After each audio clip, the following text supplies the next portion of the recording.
پھر جب آسمان پھٹ کر تیل کی تلچھٹ کی طرح گلابی ہو جائے گا تو وہ کیسا ہولناک دن ہوگا۔ تو تم اپنے پروردگار کی کون کون سی نعمت کو جھٹلاؤ گے؟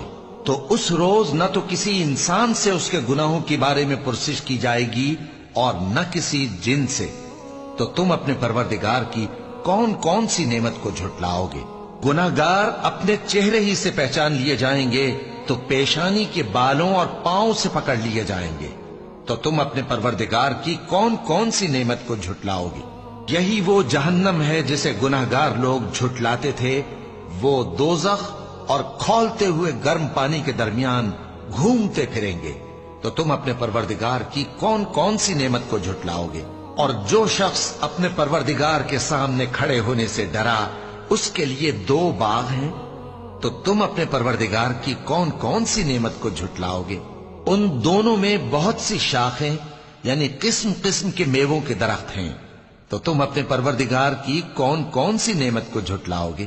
ان میں 2 چشمے بہ رہے ہیں۔ تو تم اپنے پروردگار کی کون کون سی نعمت کو جھٹلاؤ گے؟